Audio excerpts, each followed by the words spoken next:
2 ദിവസം മുമ്പ് അപ്ലോഡ് ചെയ്തൊരു വീഡിയോ ആയിരുന്നു കേട്ടോ എൻ്റേത്, കക്ക വാങ്ങണത്. അപ്പോൾ അത് കറി വെക്കണത് എങ്ങനെയെന്ന് നോക്കാം.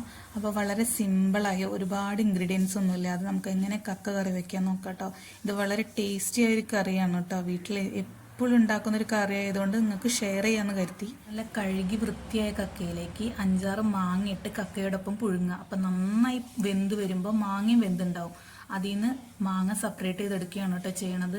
മെയിനായിട്ട് ഈ വെള്ളക്കക്ക വാങ്ങിച്ചതിൻ്റെ ഉദ്ദേശം എന്ന് വെച്ചാൽ ഈ കക്കയുടെ വെള്ളം നല്ല ടേസ്റ്റാണ്. ചില ഏരിയയിൽ കഴിക്കാത്തവരുണ്ടാവാം, പക്ഷേ ഈ ഏരിയയിൽ എല്ലാവർക്കും നല്ല ഇഷ്ടമാണ് കേട്ടോ ഈ കക്കയുടെ വെള്ളം. അപ്പോൾ ഇതിന് വേണ്ടിയിട്ടാണ് മാങ്ങ പുഴുങ്ങിയെടുത്തിട്ടുള്ളത് കേട്ടോ, അല്ലാണ്ട് കറിക്ക് വേണ്ടിയിട്ടല്ല. അപ്പം നമ്മൾ വാങ്ങിച്ച കക്കയുടെ അറ ഇത്രയാണ് കേട്ടോ. നമുക്കിവിടെ തൊണ്ടോട് കൂടിയിട്ടുള്ള കക്കയാണ് കേട്ടോ കിട്ടുക. അതുകൊണ്ട് തന്നെ ഒരു ബക്കറ്റ് നിറയെ കക്ക ഉണ്ടാവും. അത് പുഴുങ്ങി അറയെടുത്ത് വരുമ്പോൾ അതിൻ്റെ പകുതിയുടെ പകുതിയായിട്ടാണ് കേട്ടോ ഉണ്ടാവുക. എന്നാലും നല്ല ടേസ്റ്റ് ആയതിനെ കൊണ്ട് എല്ലാവരും വാങ്ങും, കുറച്ച് പണിയുണ്ടെങ്കിലും. അപ്പോൾ നമുക്ക് കിട്ടിയ കക്ക നന്നായി കഴുകിയെടുത്ത് ഒരു മൺചട്ടിയിൽ 1 ഗ്ലാസ് വെള്ളവും മഞ്ഞൾപ്പൊടി, 2 ടേബിൾ സ്പൂൺ മുളക് പൊടി, 1 തക്കാളി, 2 പച്ചമുളക്, ആവശ്യത്തിന് ഉപ്പും ചേർത്ത് നന്നായി ഇളക്കി അടച്ചു വെച്ച് വേവിക്കുക.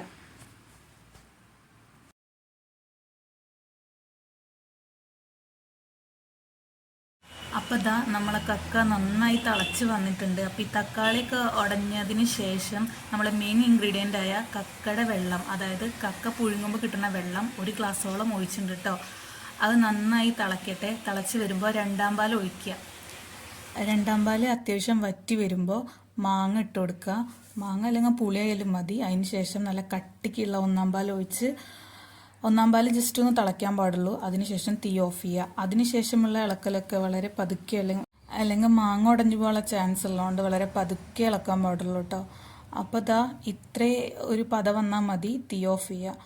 അതിനുശേഷം കടുക് പൊട്ടിക്കുക, വറ്റൽമുളക്, കറിവേപ്പില ഇട്ട് പൊട്ടിച്ചതിന് ശേഷം ആ കറിയിലേക്ക് ഒഴിക്കുക. കറിയിലേക്ക് ഒഴിക്കുമ്പോൾ അത് മൂടി വയ്ക്കണം. ഞാൻ വീഡിയോയ്ക്ക് വേണ്ടി മൂടി വെച്ചില്ല കേട്ടോ. അപ്പോൾ ഇതാ നമ്മുടെ കറി റെഡി. അപ്പോൾ എല്ലാവരും ട്രൈ ചെയ്യണം കേട്ടോ.